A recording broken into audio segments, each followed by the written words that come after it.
మన ప్రభువును రక్షకుడైన యేసుక్రీస్తు నామములో మీ అందరికీ నా హృదయపూర్వక వందనాలు తెలియజేస్తున్నాను. ఈ ఉదయకాల ధ్యానాంశము కొరకై దేవుని వాక్యాన్ని చదువుదాం. పరిశుద్ధ గ్రంథములో నుండి కీర్తనాకారుడు రాసినటువంటి 142వ సంకీర్తన మొదటి చరణాన్ని చదువుదాం. నేను ఎలుగెత్తి యెహోవాకు మొరలిడుచున్నాను, ఎలుగెత్తి యెహోవాను బ్రతిమాలుకొనుచున్నాను.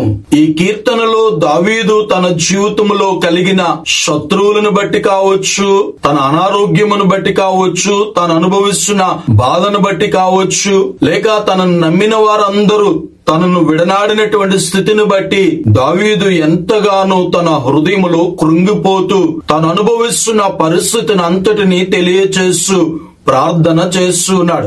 దావీదు జీవితంలో ఎదురైన ఆ పరిస్థితులన్నిటిలో దావీదు ఎలాగూ దేవుని సన్నిధానంలో ప్రార్థించాడు. ఆ ప్రార్థనా జీవితాన్ని మనం గనక ధ్యానిస్తే ఈ దినము మనం నిజముగా ధైర్యపరచబడతాము, ఆదరించబడతాము. మన జీవితంలో శుభప్రదమైన నిరీక్షణ కలిగి మనం ఎలాంటి పరిస్థితులనైనా ప్రార్థన ద్వారా జయించగలము అనే సత్యాన్ని మనము గ్రహించగలుగుతాం. దావీదు తన జీవితంలో కృంగిపోయే పరిస్థితులైనను, ఒంటరి స్థితి అయినను, బలహీనతలైనను ఎలాంటి స్థితిలో ఉన్నా దావీదు తన పరిస్థితిని అంతటిని దేవునికి తెలియచేశాడు. అతడు ఎలుగెత్తి మొరపెట్టాడు, ఎలుగెత్తి ప్రభువుని బ్రతిమాలుకున్నాడు.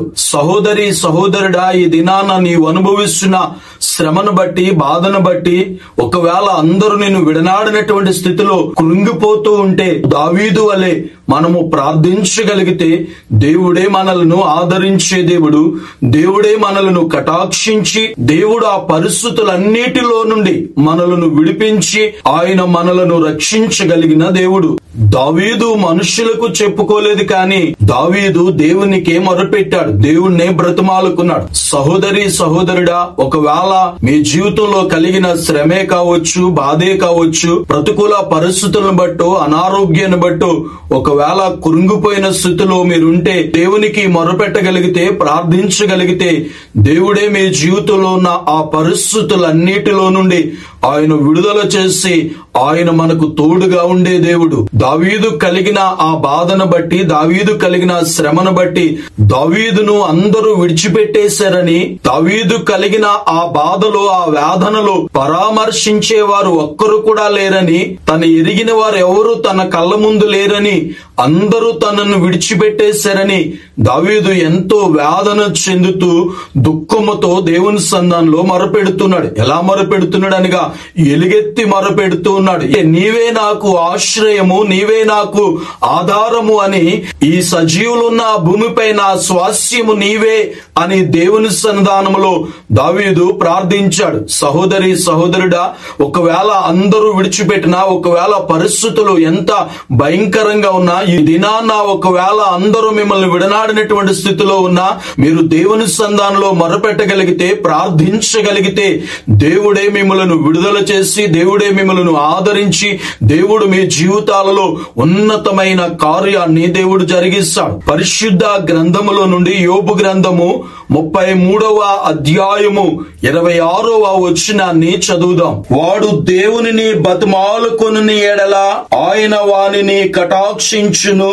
దావీదు వలె, యోబు వలె మనము దేవుణ్ణి బ్రతిమాలుకున్న ఎడల దేవుడే మనల్ని కటాక్షించి, దేవుడే మనల్ని ఈ పరిస్థితులన్నిటిలో నుండి ఆయన తప్పించి, ఆయన మన ప్రక్కన నిలబడి మనల్ని ఆదరించి, ధైర్యపరిచి, మన జీవితాలలో ఆయన ఉన్నతమైన కార్యాలను చేయగలిగిన దేవుడు.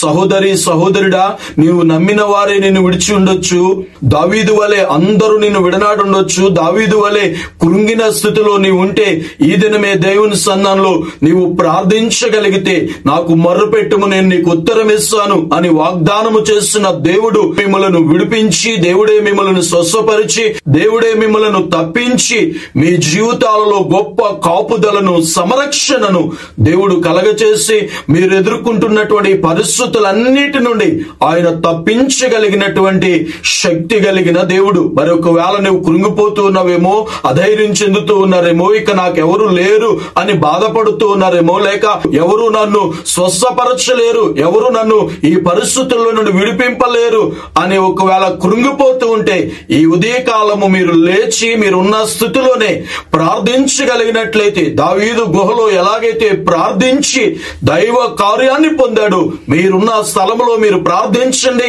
దేవుడు మీ పరిస్థితులన్నిటినీ మీరు ప్రార్థిస్తుండగానే దేవుడు ఉన్నతమైన కార్యాన్ని మీ జీవితంలో దేవుడు జరిగిస్తాడు.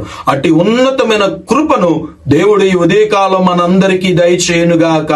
ఆమేన్. ప్రార్థన చేసుకుందాం, ప్రార్థనలో ఏకీభవిందాం. మహోన్నతుడా, మహాగణుడివైన మా తండ్రి, మీకు వందనాలు, స్తుతులు, స్తోత్రాలు చెల్లిస్తూ ఉన్నాం. ఈ దినము వరకు మమ్మల్ని అందరినీ మీరు కాపాడి సంరక్షించినందుకే వందనాలు. మమ్మల్ని సజీవులుగా ఉంచినందుకే మీకు కృతజ్ఞతా స్తుతులు చెల్లిస్తూ ఉన్నాం. ఈ దినము మాకు కావలసినటువంటి సమయోచితమైన మీ కృపను మాకు దయచేయమని ప్రార్థన చేస్తున్నాను. ప్రతి విషయంలో మీ యొక్క దైవకమైన నడిపింపును కలగచేసి ఆనేను అపాయమైనను కీడైనను వాటిల్లుకున్నట్లు సమస్త బంధకాల నుండి, బలహీనతల నుండి, వ్యాధుల నుండి, ప్రతికూల పరిస్థితుల నుండి మీరే మమ్మల్ని అందరినీ విడుదల చేసి మా జీవితాల్లో గొప్ప నెమ్మది, సమాధానాన్ని కలగచేయండి.